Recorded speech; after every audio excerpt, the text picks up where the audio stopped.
जय Hind dear student. I hope आप सभी स्वस्थ होंगे, मस्त होंगे। तो आज इस वीडियो में हम आप लोगों के लिए लेकर आए हैं क्लास 12 फिजिक्स के मोस्ट इम्पोर्टेंट टॉपिक किरचॉफ का नियम। जो किरचॉफ का नियम बोर्ड एग्जाम की दृष्टि से देखा जाए तो बेहद इम्पोर्टेंट टॉपिक है। ये हर साल बोर्ड एग्जाम में पूछा जाता है क्वेश्चन, और ये किसी न किसी सेट में आपको ये क्वेश्चन आपको जरूर देखने को मिलता है।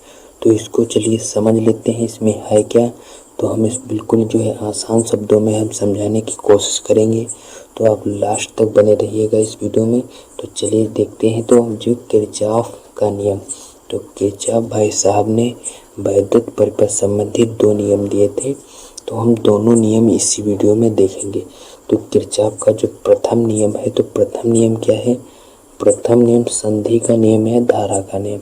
संधि का नियम कहे चाहे धारा का नियम, ये आपसे किसी भी तरीके से पूछ सकता है। तो इसमें पूछ सकता है किरचॉफ का संधि का नियम बताइए, और या फिर धारा का नियम बताइए।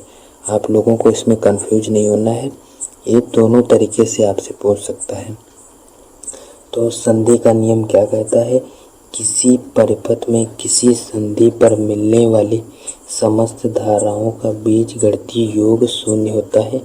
जैसे हम जो हम बता रहे हैं उसको समझिएगा पहले। तो यहाँ पर ये यहाँ से एक धारा यहाँ पर ये आ रही है, ये दो धाराएं यहाँ पर आ रही है, ये तीन धाराएं जंक्शन पॉइंट पर इस तरह हम ये धारा आ रही है, और ये भी धारा आ रही है, और ये भी आ रही है, और ये धारा यहाँ से जा रही है, और ये जा रही है, और ये जा रही है। अब इसमें इस नियम के अनुसार समझेंगे कि इनका नियम सत्य है या नहीं सत्य है। तो जैसे यहाँ ये 40 एम्पीयर की धारा आ रही है, ये 20 एम्पीयर की धारा आ रही है, और ये 5 एम्पीयर की धारा, और ये 10 एम्पीयर की धारा। और जा कौन कौन रही यहाँ से? तो जा रही है 10 एम्पीयर की धारा, 15 एम्पीयर की धारा, और 3 एम्पीयर की धारा। और हमें इसमें ज्ञात क्या करना है? ये धारा हमें ज्ञात करनी है कि ये कितनी धारा इसमें जा रही है। तो इस नियम के अनुसार क्या कहता है कि किसी परिपथ में किसी संधि पर जो मिलने वाली धाराओं का बीजगणितीय योग होगा वो शून्य होता है। तो इसका मतलब, ये कहने का मतलब है आने वाली धारा बराबर जाने वाली धारा। तो आने वाली धारा का योग बराबर जाने वाली धारा का योग बराबर होता है। जैसे आपके ऊपर आपके छत पर टंकी लगी होगी, पानी वाली टंकी। अगर पानी वाली टंकी लगी होगी, वो अंटिया पर टंकी रखी जाती है छत पर, उसमें 500 लीटर, जितने भी लीटर की टंकी हो उसमें अगर आप 500 लीटर पानी भरते हैं, अगर उसको एकत्रित 500 लीटर पानी उसमें भरते हैं, बिल्कुल 500 लीटर 500 लीटर टंकी 500 लीटर की टंकी है, उसमें आप 500 लीटर पानी भरते हैं। इसमें 500 लीटर पानी भर लिया। अब उसकी वायरिंग होती है, पानी तो एक ही जगह भरा है, और वायरिंग होती है। आप किचन में ले जाएंगे, घर के बाहर ले जाएंगे, कहीं से भी ले जाएंगे। अब वो 500 लीटर पानी है वो सभी जगह गया। अब वो पानी वो सभी जगह गया है। अब उसको पानी हम उसको बेकार ना करें, अब उसको हम एक जगह फिर इकट्ठा करें, तो 500 ही लीटर निकलेगा। पानी होगा वो 500 लीटर ही निकलेगा। तो यही नियम भी कहता है कि आने वाली धारा बराबर जाने वाली धारा। तो यह नियम है आवेश संरक्षण पर आधारित है। चलिए इसको पहले हम हल करते हैं। तो इसमें देखिएगा कि कौन कौन सी धारा जंक्शन पॉइंट पर आ रही है, और कहाँ, और कौन कौन सी धारा जा रही है। तो आने वाली धारा बराबर इनपुट करंट, आने वाली धारा बराबर जाने वाली धारा। जाने वाली धारा का योग हम करेंगे, जाने वाली धारा। तो इसमें कौन कौन सी धारा आ रही है, कौन कौन सी धारा ध्यान से देखिएगा, इस निशान से ही आप इसको पता लगा सकते हैं कौन कौन सी धारा आ रही, कौन कौन सी धारा जा रही। तो इसमें जो है, इसमें हमने ये फालतू रख दिया है, तो 3 ही जो आ रही हैं, एक को काट देते हैं। चलिए एक को काट देते, तो 40 प्लस 20 आ रही है, 40 आ रही है और 20 आ रही प्लस 10 धारा जो है, ये 3 धाराएं जंक्शन पॉइंट पर मिल रही है।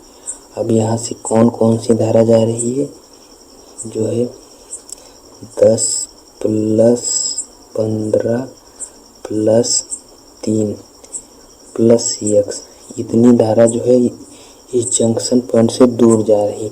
अब इनका योग करेंगे तो 4 2 6 7 70 एम्पियर धारा और बराबर 15 10 25 3 28 प्लस x। अब इसको जो हम इधर भेज देंगे तो ये हो जाएगा 70 माइनस 28 बराबर x। अब इसमें से हम इसको घटा देंगे तो इसे 8 जाएगा, तो कितना बचेगा 2 और यहाँ बचा जो है 6 बचा, 6 से 2 जाएगा तो 4 42। तो x बराबर 42 और 42 और 28 को जोड़ेंगे तो कितना होगा 42 प्लस 28, 8 2 10 4 2 8 2 10 और 1 जो है और 4 2 6 7। हमने क्या कहा था, आने वाली धारा बराबर जाने वाली धारा, जो है हमने इसमें यही कहा था कि जो है किरचॉफ भाई साहब का नियम यही कहता है, आने वाली धारा बराबर जाने वाली धारा। आने वाली धारा का योग करेंगे बराबर और फिर जाने वाली धारा। तो जब ये यही कहता है कि जो जंक्शन पॉइंट पर जो भी हम जो इन समस्त धाराओं का जो बीजगणितीय योग होता है वो शून्य होता है। तो किरचॉफ भाई साहब का नियम आप लोगों को, प्रथम नियम आप लोगों को अच्छी ढंग से समझ में आ गया होगा कि किसी परिपथ में किसी संधि पर मिलने वाली समस्त धाराओं का बीजगणितीय योग जो होता है वो शून्य होता है। तो बीजगणितीय योग शून्य होता है। प्रथम नियम आप लोगों को समझ में आ गया। और किरचॉफ का नियम जो है, प्रथम नियम आवेश संरक्षण पर आधारित है। ये जो है आप लोगों के लिए बेहद इम्पोर्टेंट क्वेश्चन जो है ये पूछा भी गया और पूछा जाता है कि जो है किरचॉफ का प्रथम नियम किस पर आधारित है। तो किरचॉफ का जो प्रथम नियम है आवेश संरक्षण पर आधारित है। तो अब चलिए देखते हैं किरचॉफ का सेकंड। तो किरचॉफ का द्वितीय नियम क्या कहता है, तो किरचॉफ का द्वितीय नियम जो है उसे वोल्टता का नियम या इसे बंद पास का नियम भी कहते हैं। तो किरचॉफ का द्वितीय नियम क्या कहता है, किसी वैद्युत परिपथ के प्रत्येक बंद पास के विभिन्न भागों में बहने वाली धाराओं तथा उनके संगत प्रतिरोधों के गुणनफल का बीजगणितीय योग उस पास में लगे विद्युत वाहक बलों के बीजगणितीय योग के बराबर होता है। तो एक किरचॉफ का द्वितीय नियम कहता है। तो इसमें जो हम ये जो है डायग्राम बनाए हैं, इस डायग्राम को आप बाद में समझिए। तो इसमें क्या कहता है कि जो है विभिन्न भागों में बहने वाली धाराओं तथा उनके संगत प्रतिरोध का गुणनफल जो होता है उस बीजगणितीय योग, जो संगत प्रतिरोध का जो है गुणनफल का जो बीजगणितीय योग होता है उस पास में लगे विद्युत वाहक बल के योग के बराबर होता है। जो ये जो है सिग्मा का निशान जो होता है, ये जो है आप मैथ में पढ़े होंगे, तो ये बीजगणितीय योग को दर्शाता है। और ये क्या है, विद्युत वाहक बल है। ईएमएफ यानी इलेक्ट्रिक मोटिव फोर्स, जो ईएमएफ होता है वो छोटा जो होता है, अगर जो है बड़ा करंट होता है तो उसे वोल्टेज कहते हैं। अगर छोटा जो होता है बैटरी है तो बैटरी में ईएमएफ होता है।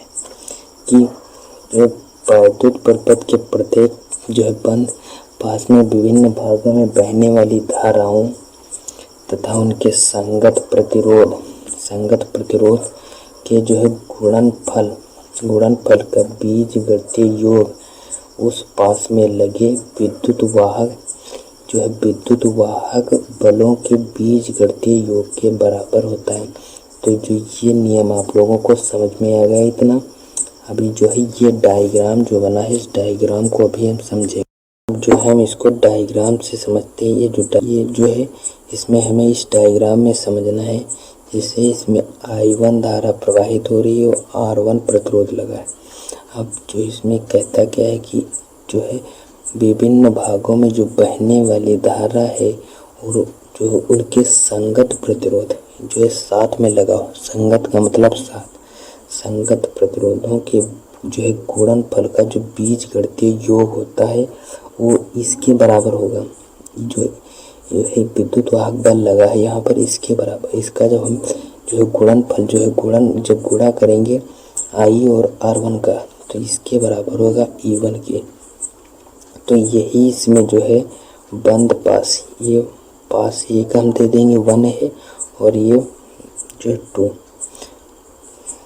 बंद पास 2 हो गया। तो बंद पास 1 के लिए क्या है, तो बंद पास 1 के लिए है I1 into R1 minus I2 into R2 बराबर E1 माइनस E2। तो इसकी इक्वेशन ये समझिए, I1 और R1 को जो है माइनस करेंगे। और क्योंकि जो धारा है ये यहाँ से ये धारा जो है चली, लेकिन ये धारा यहाँ पर तो गई नहीं, तो इसको हम इसीलिए माइनस। और यहाँ की जो धारा है ये भी इसी तरफ चली। अब ये धारा ये यहाँ पर आनी चाहिए, अगर इस तरफ जाती तो इसको हम प्लस कर देते, लेकिन ये धारा जो है यहाँ जो है इस तरफ चली गई, इस रास्ते की ओर चली गई। तो E1 और E2 को माइनस करेंगे इसी कारण। तो बंद पास 1 के लिए इक्वेशन समझ में आ गई। अब देखते हैं बंद पास 2 के लिए इक्वेशन क्या होगी। तो I2 into R2 plus I3 और R3 बराबर E2। अब इसमें जो ये धारा है इसमें जो है प्लस हो गई। प्लस क्यों हो गई, क्योंकि धारा इसमें जो है उल्टी तो बह नहीं रही, इसमें जो धारा है ये सीधी चली जा रही, इसीलिए जो है इसमें ये प्लस का निशान आ गया। और इसमें जो है जो विद्युत वाहक बल जो लगा है एक ही लगा E2, तो बराबर E2। तो इसमें सिर्फ E2 रहेगा। ये बंद पास दूसरा वाला इतना ही तो है और ये वाला इतना है, इसमें 2 MF हो गए। जो इसमें जो है विद्युत वाहक बल जो है 2 थे, तो E1 माइनस E2 इसलिए हो गया। और इसमें जो केवल E2 है बंद पास 2 में। तो ये इसकी जो इक्वेशन हम इसकी जो इक्वेशन जो बनेगी, इसको जो पूरा जोड़ेंगे तो ये बन जाएगा I2 into R2 plus I1 plus I2 R3 बराबर E2। तो इसकी इक्वेशन कुछ इस तरह बन जाएगी। इसी जो है इसकी मदद से हम न्यूमेरिकल लगाते हैं। इस जो बंद पास 1 के लिए इक्वेशन होगी, बंद पास 2 के लिए, ये दोनों समझ में आ गई। और जो है लास्ट में एक क्वेश्चन बचता है कि किरचॉफ का द्वितीय नियम किस पर आधारित है। तो किरचॉफ का द्वितीय नियम ऊर्जा संरक्षण पर आधारित है, क्योंकि इसमें ऊर्जा का लॉस नहीं हो रहा है, तो इसीलिए जो है ऊर्जा संरक्षण पर जो द्वितीय नियम है किरचॉफ का, ऊर्जा संरक्षण पर आधारित है। तो आई होप आप लोगों को किरचॉफ का फर्स्ट लॉ और सेकंड लॉ दोनों अच्छी ढंग से समझ में आ गए होंगे। तो हम मिलेंगे नेक्स्ट वीडियो में, तब तक के लिए जय हिंद। अगर वीडियो पसंद आई हो तो लाइक और चैनल पर नए हो तो सब्सक्राइब जरूर कर लेना। जय हिंद।